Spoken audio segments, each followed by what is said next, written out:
Hey guys, Laura here. So today I wanted to do a really quick video and talk to you about a tool that I use in my homeschool across multiple subjects daily, and it is the checklist.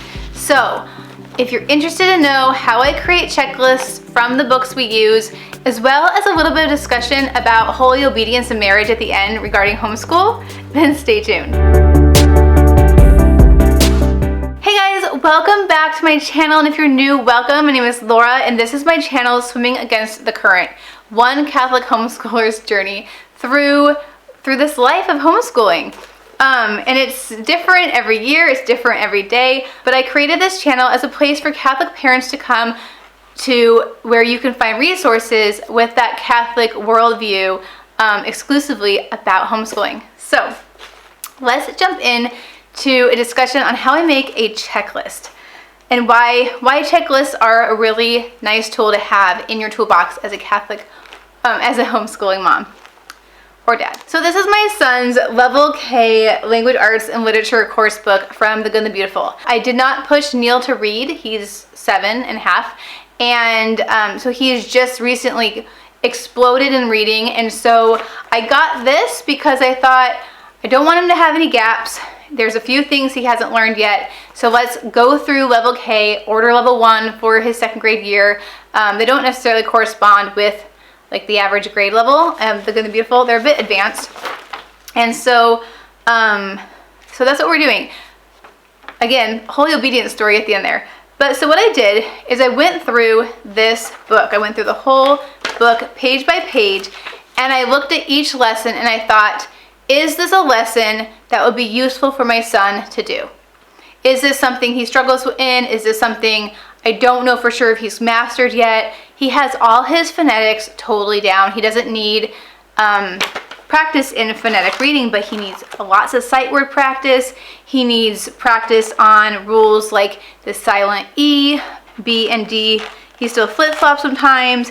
Ending, things like ED or ING we haven't covered yet. And so I just went through and I highlighted all the lessons I thought would be useful for us this summer to work through to get him to a different place with reading.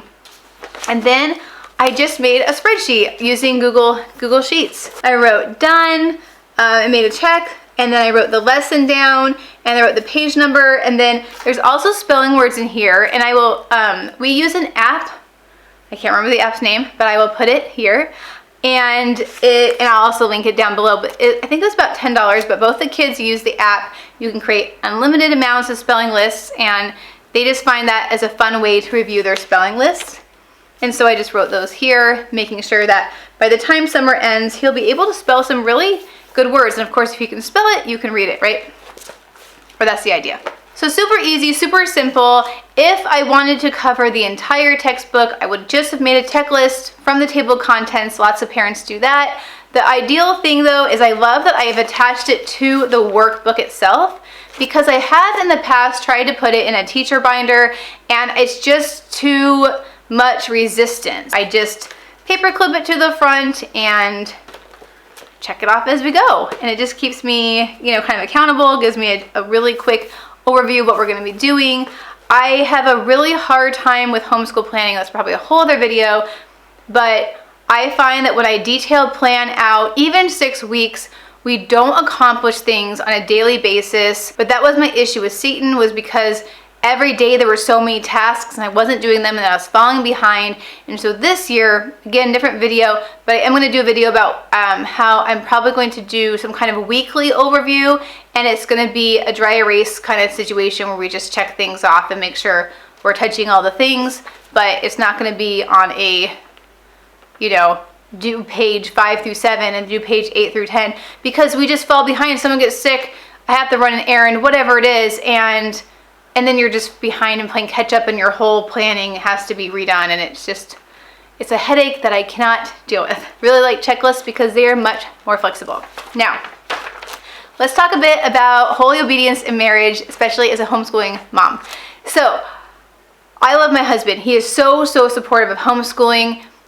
He wasn't always so. I actually have a video on my What Laura Likes channel that I will put up here about kind of his, you know, discussion about homeschooling. He's super huge proponent now.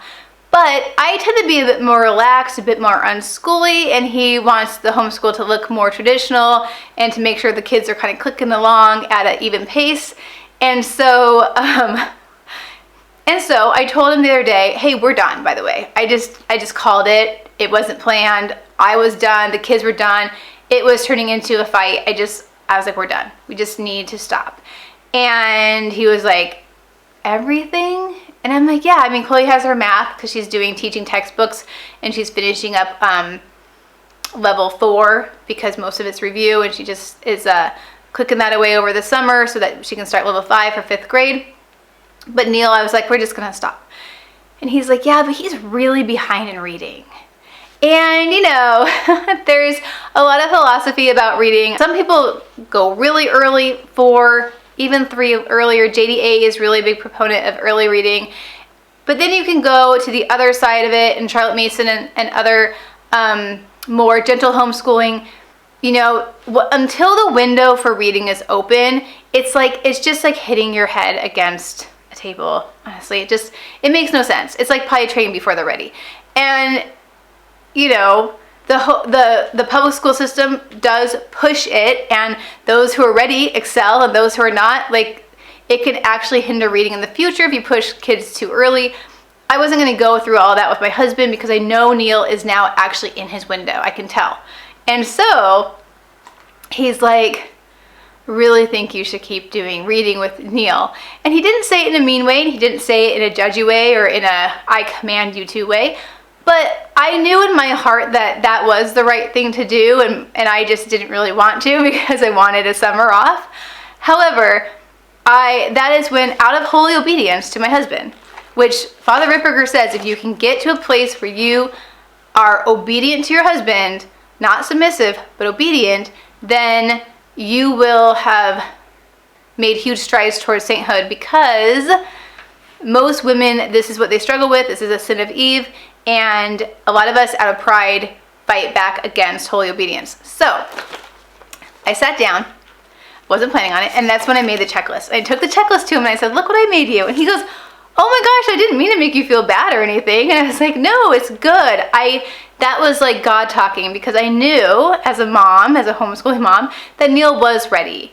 And I wasn't doing him any kind of service by stopping lessons for the summer regarding reading. Like, he is behind, and I don't really care, but you know, out of respect for my husband, who cares more than I do, and that's what I love what Dr. Laura talk about, is that whoever cares more, you kind of should defer to that person. Anyway, side note, but just wanted to share. I'm curious, you know, if you guys homeschool as a team in your marriage. Does mom kind of take over and dad just kind of watch? Is he like the principal or superintendent, or is he kind of hands off? Or I'm just kind of curious how you guys set that up in your marriage. Like, how does homeschooling affect your marriage? That'd be a whole interesting discussion, wouldn't it? But let me know down below if you checklist or if you lesson plan and you're able to actually keep up with lesson plans. I would love to know. You know, now is the summer and we are planning, we are thinking through things. I just ordered my IEW poetry, which I have been wanting forever. I'm so excited. Thank you, Pam Barnhill, for the suggestion a long time ago. And let me know down below like how your planning is going, how your summer is going. And with that, you guys have a very, very blessed day, and I will see you next week. Bye.